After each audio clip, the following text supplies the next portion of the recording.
Everyone, you are watching serial Siyapa, जहाँ पे हम देते हैं आपको आने वाले एपिसोड्स की इंटरेस्टिंग अपडेट। आज रात के ये है चाहते कि एपिसोड में दिखाया जाएगा कि अन्वी काफ़ी ज़्यादा अपसेट होती है अरमान के साथ और वो रो रही होती है क्योंकि अरमान उसकी बात का बिलीव नहीं कर रहा होता है। अरमान यहाँ पर प्रिशा को अपनी शादी के मंडप से उठाने के लिए जानबूझकर उसे थप्पड़ मारने के लिए हाथ उठाता है, लेकिन तभी प्रिशा उस पर चिल्लाती है और कहती है कि अरमान, ये तुम क्या कर रहे हो? तुम अन्वी के साथ ऐसा कैसे कर सकते हो? अन्वी बार बार प्रिशा को वापस बुलाने के लिए बात करती है और यहाँ पर प्रिशा अपनी मम्मी यानी कि वसुधा से कहती है कि मैं नीचे नहीं जा सकती, लेकिन आप तो अन्वी को मेरे पास ला सकते हैं ना, लाइए अन्वी को मेरे पास ले आइए। ये बात सुनकर अन्वी प्रिशा को हक करने के लिए दौड़ कर आती है और वो उसे हक भी कर लेती है और कहती है कि प्रिशमा, मैंने कुछ नहीं किया।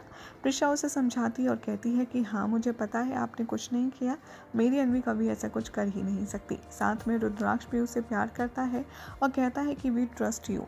तभी वहाँ पर सारांश आ जाता है और कहता है कि चलो हटो यहाँ से, ये मेरी मम्मी है, मैं इनकी गोद में बैठूंगा। और प्रिशा सारांश एक दूसरे को देखते हैं। तभी रुद्राक्ष यहाँ पर अपनी इंटेलिजेंस का सबूत देता है और उसको समझाता है और कहता है कि देखो अन्वी कितनी क्यूट है, कितनी प्यारी है। वो तुम्हारी मम्मा के गोद में बैठी है तो तुम मेरी यानी कि अपने पापा की गोद में बैठ जाओ और हम दोनों मिलकर सारी रस्में पूरी करेंगे। यहाँ पर रुद्राक्ष की गोद में सारांश बैठ जाता है और प्रिशा की में अन्वी, और ये दोनों एक दूसरे को ऐसे ही सारी शादी की रस्में पूरी करने के लिए कहते हैं। अरमान यहाँ पर एक बार फिर से असफल हो जाता है, उसका प्लान फेल हो जाता है। ये देखकर वो काफ़ी ज़्यादा पिस्ड ऑफ होता है। यहाँ पर सानिया उससे कहती है कि लो, तुम्हारा ये प्लान भी फ्लॉप हो गया। अब कुछ ही देर में रुद्राक्ष प्रिशा को वो मंगलसूत्र भी पहना देगा जो उसे मिल चुका है। अब बताओ तुम क्या करोगे? मेरे ख्याल से तो तुम्हें प्रिशा को भूल जाना चाहिए। यहाँ पर रुद्राक्ष और प्रिशा एक दूसरे के साथ मंगलसूत्र वाली रस्म करते हैं और यहाँ पर अरमान चाचा जी और सानिया से कहता है कि आप लोग अपनी बकवास बंद रखिए, वैसे भी अभी शादी हुई नहीं है और मैं किसी भी हाल में रुद्राक्ष और प्रिशा को एक साथ नहीं रहने दूंगा। इधर दिखाया जाएगा कि शादी कंप्लीट हो जाती है, सब फूल बरसाते हैं और पंडित जी अनाउंस करते हैं कि अब से आप दोनों पति पत्नी हो चुके हैं और सभी एक एक करके उन्हें आशीर्वाद देते हैं। और जैसे ही वसुधा के पास रुद्र आता है वो काफ़ी ज़्यादा इमोशनल हो जाती है। रुद्राक्ष यहाँ पर वसुधा को थोड़ा सा छेड़ता है और कहता है कि क्या हुआ, अभी एक और दिन प्रिशा आपके पास रहेगी, जब पंजाबी स्टाइल से शादी हो जाएगी जो कि अभी बाकी है, उसके बाद आप जी भर कर रो लीजिएगा। सभी लोग रुद्राक्ष और वसुधा की इस क्यूट नोक-झोंक से हंसते हैं और माहौल लाइट बनाते हैं। यहाँ पर शादा कहती है कि चलो अब शादी तो हो चुकी है, भगवान का आशीर्वाद लेके हम घर चलते हैं। यहाँ पर प्रिशा कहती है घर आते ही कि अन्वी कहाँ है अरमान, तो और तभी यहाँ पर अन्वी के चक्कर में अरमान के साथ में प्रिशा का थोड़ा सा आर्ग्यूमेंट हो जाता है। यहाँ पर प्रिशा कहती है कि मैंने तुमसे वहाँ कहा नहीं, लेकिन आज तुमने जो अन्वी के साथ किया वो बहुत गलत था अरमान, वो बच्ची है, तुम्हें ये सच को एक्सेप्ट करने में इतना टाइम लग गया, तो वो तो बहुत ही छोटी बच्ची है, हमें बहुत प्यार से उसे इस वक्त समझाना होगा और बिल्कुल भी उसके साथ बदतमीज़ी या ज़बरदस्ती या फिर गुस्सा नहीं करना होगा। मैं अन्वी से मिलकर आती हूँ। और चाचा जी जैसे ही प्रिशा को देखते हैं वो अन्वी का दरवाज़ा बंद कर देते हैं और कहते हैं कि तुम यहाँ क्या कर रही हो? प्रिशा कहती है अन्वी अंदर है ना? चाचा जी कहते हैं हाँ अंदर है, लेकिन क्यों? यहाँ पर प्रिशा कहती है क्यों मतलब, मैं उसे मिलने जा रही हूँ। लेकिन चाचा जी कहते हैं प्रिशा आई एम सॉरी, लेकिन तुम अन्वी से अब नहीं मिल सकती, वैसे भी तुम जा रही हो तब सब कुछ बदल जाएगा, जो अब चल रहा है वैसे ही चलने वाला है, इसीलिए तुम रोज़ रोज़ थोड़ी ना आओगे अन्वी को संभालने।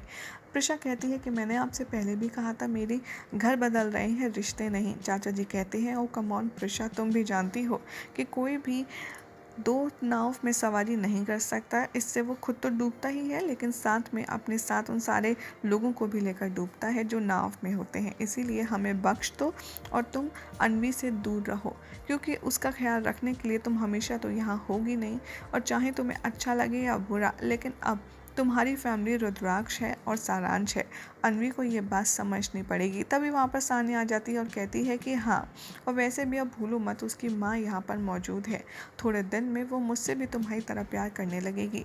प्रिशा कहती है ऑलरेडी तुम्हें पहले क्यों नहीं समझ आया कि अन्वी तुम्हारा खून है, तुम्हारी बेटी है, वो तुम्हारे को प्यार करती है, तब तो तुम उसे छोड़कर चली गई थी। यहाँ पर सानिया और प्रिशा की एक बार फिर से हॉट टॉक हो जाती है और फाइनली सानिया और चाचा जी प्रिशा को अन्वी से मिलने नहीं देते।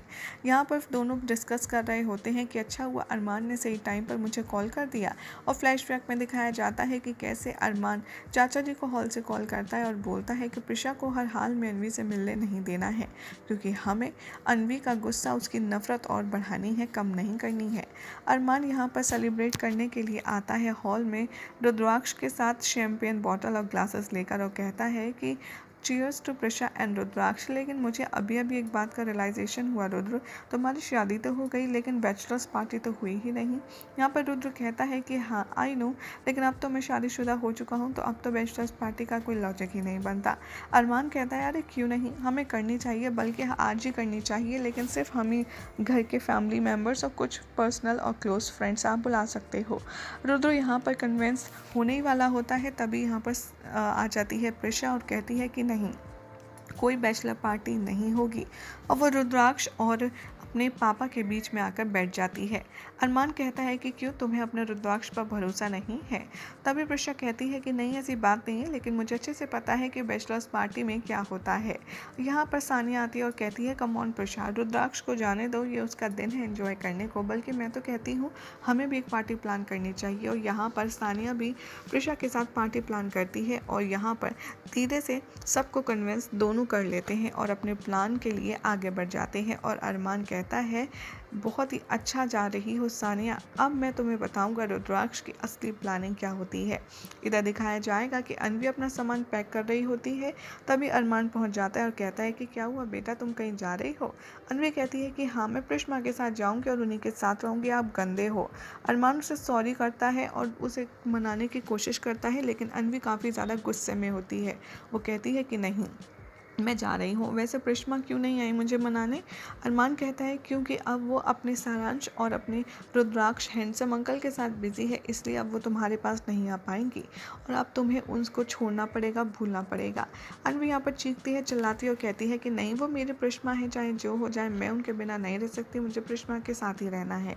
अरमान अन्वी को चुप कराता है और कहता है कि रिलैक्स, अभी तो यही तो प्लान था और तुम्हारा यही जो अग्रेशन है मेरे काम आएगा। इधर दिखाया जाएगा कि अन्वी को समझा बुझा कर के जैसे ही अरमान बाहर निकलता है, चाचा जी उससे कहते हैं कि ये बेवकूफ़ी क्या है, क्यों अपना पैसा, वक्त, सब कुछ इस फैमिली पर खर्च कर रही हो। रुद्राक्ष और प्रिशा की शादी हो चुकी है, अब कुछ नहीं बचा। अरमान तुम्हें ये सच एक्सेप्ट कर लेना चाहिए, ये बैचलर्स पार्टी का क्या ड्रामा है। अरमान कहता है रिलैक्स, मुझे भी पता है मैं क्या कर रहा हूँ, अभी एक शादी बाकी है, अगर मैं इन दोनों की ये शादी नहीं होने दूंगा तो पहली शादी से तो प्रिशा डिवोर्स भी ले सकती है। और यहाँ पर जैसे ही ये दोनों बात कर रहे होते हैं, सामने रुद्राक्ष और प्रिशा आपस में रोमांस कर रहे होते हैं। अरमान और चाचा जी ये देखकर काफ़ी ज़्यादा गुस्से में आ जाते हैं। काफ़ी लंबी रोमांटिक बातचीत के बाद रुद्राक्ष प्रिशा को गोद में उठाकर रूम में ले जाता है और यहाँ पर प्रिशा कहती है कि जल्दी से मुझे नीचे उतारो, मुझे तुम्हें कुछ बताना है। रुद्राक्ष प्रिशा को काफ़ी तंग करके नीचे उतारता है और कहता है कि चलो बताओ। प्रिशा कहती है कि तुम बैचलर्स पार्टी में जाओगे ना, लेकिन तुम्हें वहाँ कुछ करना नहीं है, समझ आए? तभी रुद्राक्ष कहता है कि अरे मेरा तो मन ही नहीं है, मेरा तो मन है तुम्हारे साथ टाइम स्पेंड करने का। यही हो जाता है आज रात के एपिसोड का एंड, जिसके बाद कल क्या होगा आपको बताएंगे नेक्स्ट रिपोर्ट में।